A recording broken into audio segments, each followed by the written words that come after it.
Margus omletid sai valmis, ma tahan neid maitsta. Jaa, õnneks Liisa-Indre on nii viisakas sütelaps ka, et ta ütleb alati, et see on võrratu maitsega, nii et alustame. Head isu. Räägi enda eest, on ju, jaa. Nii, proovime. Ma tahaks teada, jah, sest ma olen varem seda söönud ja ma tean, et see on hea. Väga hea täidena maitse on, ma ütlen veel kord. Ta ütleb seda kogu aeg täidena maitse, mida see tähendab? Ütleme nii, et mõned on nii pealiskaudsed maitsed kuidagi. See on hästi sügav, nii-öelda see järelmaitse on ka ja ma arvan, kikererne jahust ma olen elus nagu 3 toitu kokku saanud ja need on kõik erinevad olnud, mitte omlette on ju.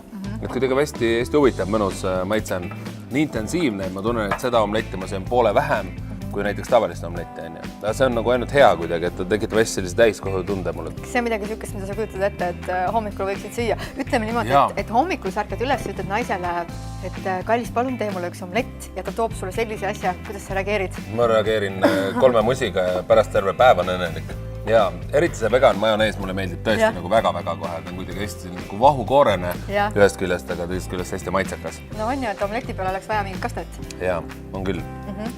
Need, kellele Margus sügava mulje jättis ja kuidas saaks ka teistmoodi, siis sul on ka midagi pakkuda headele televaatajatele. Jaa, et mul on vaatajatele ka üks selline väljakutse, et meil on 14. mail on meie show, mida mehed tegelikult tahavad Chicagos jälle kell 7 õhtul ja ma hea meelega annan ühele vaatajale siis kaaslasega selle võimaluse meie showle tulla, kui ta kirjutab minule kunagisele potentsiaalsele poliitikule, mida tema Eestis tahaks muuta ja millise vähemusgrupi või millise teema suhtes tema tunneb sellist südamesugulust, mida ta tahaks parandada, siis see paranduse ettepanek ka. Okei, väga hea. Me paneme üles pildi Ela hästi TTV Facebooki lehele ja paneme sinna ka sinu küsimuse, sinu auhinna ja siis sinna alla järjest kommentaare võite lisada ja siis... Edastan pärast kõigile Riigikogu liikmetele saada lihtsalt ühe copy-paste meili, et hakake tegelema sellega, mis rahval tõesti südames on. Väga hea ja siis saame sellest välja valida inimese. Sa ise siis valid, kes kõige rohkem muljet on avaldanud. Just. Poliitika on selline väga emotsioone tekitav värk, et siis kirjutame natuke nagu sellises kerges positiivses võtmes väikse muigega suunurgas.